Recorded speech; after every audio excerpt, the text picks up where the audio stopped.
Mayor, if I could say something? Yeah, please.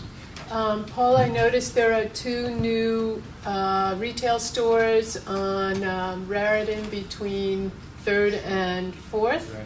Can you talk to us about those? Yes, one is a comic book store. And it's a local resident, and so far, every time I've been in there, the place has been packed with kids. Oh, good. And their parents. It's a very friendly store, and so far, so good. The other one is a health food store, and much like Anna's and Greentopia now. And similar products and different products. We also have a new antique store. Where is that? Seems to be down next to Sweet to Nuts. So I think the final approvals are coming forward. And we have, in the works, a new sushi restaurant coming to town. So Good. stay tuned for that. Okay, good. All sounds very positive. It is. Yes, please. How many liquor licenses are there in downtown Highland Park? You know, I think there are 2, but I'm not positive of that. 2? I 2 think available? there are 2 Is that- available. I'm not positive, but I can find out. Well, my question is, having driven through downtown Metuchen, it appears much more vibrant with restaurants. Restaurants generally have liquor licenses. Seems that that's why the people that came into Charlie Brown's may have failed. Perhaps. We're not giving them much of a chance. Yeah, I think the way New Jersey works is that there's a secondary market for liquor licenses, and therefore they tend to be very pricey, as opposed to New York, where it's a $50 fee and you can have a liquor license, or something like that. I'm not exactly sure how. And I believe, Paul, also a municipality is allowed a certain number of liquor licenses overall based on the number of restaurants, hotels, people who live in the area. So there's some formula. They're doled out by the state. I know that. It just seems that we're lacking. Would you like me to find out how many we have? I'd be Could curious. you give me your name and information? I'll be happy to follow up Okay. on that. Okay, thank you. Any other questions for our friends from Main Street? Okay. All right. What I'd like to do is have our council reports, and I'm going to ask Councilman Millay if he would please start with his report. Okay. I'll get right to the heart of the matter. There's a large issue in front of the community with the developments all along Cleveland Avenue and the railroad tracks. And the issues of COA and what we've been doing, I'll leave to the question and answer period because I don't think I'd be able to get it out concisely enough for everyone here. But there are 2 issues that I want to talk about in my report. And then with questions, we can, dive into more detail. One is that you'll see on the agenda that we have a resolution to, or rather, an introduction of a bond ordinance for improvements to certain affordable and low and moderate income real I put on my glasses, real property for consideration of, what is this? Well, in the process of working and being frustrated working with the developers, it dawned on me that the methodology that the state uses to encourage or force municipalities to build low-income housing is to force them to change their land use laws to make it profitable for them to build housing, which will include low-income housing. And it kind of got to me, with all this, that here we are trying to build for people that need something by providing possible windfalls for others. So I thought, what can we do to lessen this impact? And I thought that a bond ordinance, and this is only a ordinance that will give us the ability to do so. It's a formulaic thing. It doesn't lock us into anything. It just allows us to proceed. But with this amount of $500,000, we can begin to establish, which we would have to anyway, regardless of where the funds were coming in, whether from a developer or somewhere else, a third-party entity that will take on the responsibility of rehabbing the affordable housing units that we already have. My goal in this ordinance was twofold. One, to get to work at the job at hand, which is to provide and provide by rehab, which is our major thing. And the second was to give us a stronger bargaining position in our negotiation with developers, because they're coming from a point by saying, you have to do this at so many units per acre because you need to provide X amount of dollars or X amount of units. And this is the way to say, no, we don't. We only need X. And I won't speak, because I was not party to the conversations. I got all dressed up and sat around waiting and never got to speak.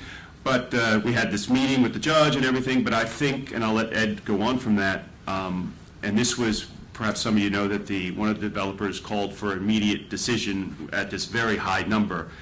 And this resolution say that, this bond ordinance was brought up, say that we're moving forward with that. The judge was very encouraged to hear that, and I don't know exactly what I can say for a litigation, but it was received favorably, and parties are now back at the table, back to where we want them to be. And I'll let Ed maybe clarify that a little bit more.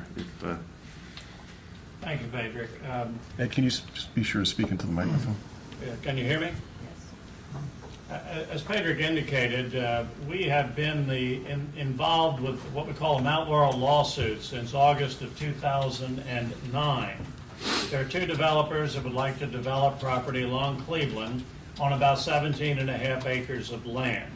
They've come up with some concept plans. In fact, we had a public meeting back in November over at the Senior Center about those two concept plans, which were presented and discussed.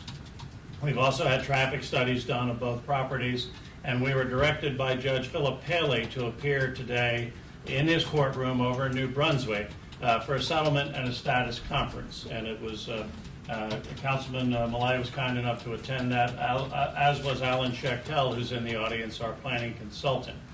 At that meeting, we reported to the judge the status of our settlement discussions, and Patrick had also mentioned prior to that time the initiative tonight to introduce a bond ordinance. Actually, it appropriates $525,000 with a bond for $500,000 with $25,000 down, which would assist the borough with its rehabilitation affordable housing obligation, which is the only known obligation right now facing the borough. The court confirmed today that we had satisfied all of our prior round obligations. That means we were compliant under what we call rounds 1 and 2. And he also confirmed that until our New Jersey Supreme Court, probably later this year, rules on a number of appeals concerning the New Jersey Fair Housing Act and affordable housing generally in New Jersey, no one knows what the future obligation of any town in this state will be. So that's very much up in the air. So there are two zeros on the table right there. However, the appellate courts have confirmed for all towns that had a rehabilitation obligation calculated for them by the old Council on Affordable Housing, now abolished, and have indicated that this community has a 75-unit obligation to try to reach out to houses that are substandard and provide funding, either through grants or loans, in order to repair those homes and to have those count towards their affordable housing obligation. Our discussions with the two developers thus far have assumed that those developers would be meeting that obligation for the borough. But in order to do so, they need certain densities, and those densities trigger certain traffic. I think the Borough Council has wisely decided to assume some of the responsibility for the rehabilitation. $525,000 will go a long way towards setting up a program to help rehabilitate homes. And I think the court today was very much impressed with that initiative. Therefore, the court directed that we come back on Tuesday to see, number one, if this bond ordinance is introduced tonight, because Patrick mentioned to the court that it would be considered for introduction tonight, and to report to the court the status of the bond ordinance and the borough's commitment to set up a rehabilitation program. If that occurs, that will allow the borough, I believe, to negotiate densities and therefore traffic impacts on both of these sites, which will be better than currently discussed and better than you've seen in the concept plans. So this step by the Borough Council is a very positive step in order to try to get these two litigations resolved. The court did stress to us that it is preferable for us to try to work out these litigations by ourselves with the court and the court master's oversight. We have an excellent planner in the form of Alan Chechtel. He knows our community. He would help develop ordinances which would protect the community at hopefully appropriate densities. And then, if the ordinances were adopted, it would go through the full planning board process where every person who had any interest in the application would be heard. And then the matter would become final in terms of a settlement. And the judge also indicated that any potential settlement would have to be discussed and aired with the residents of this community publicly before that settlement was consummated.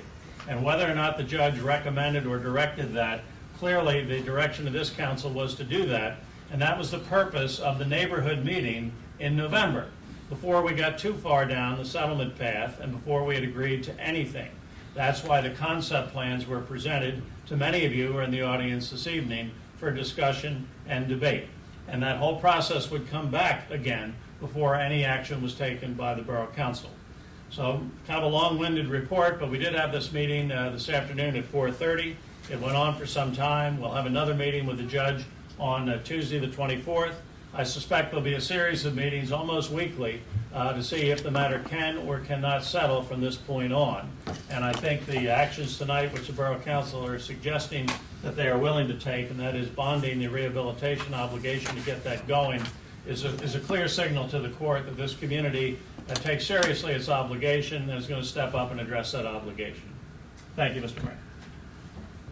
Ed, thank you. I think that's like 3 years' worth of attorney's reports right there that we haven't gotten, but I think that's great. No more this year. So, no, I think that's terrific, and I appreciate you going into that level of detail. I would just like to add one thing outside of my mayor's report, then we'll get to the other council reports.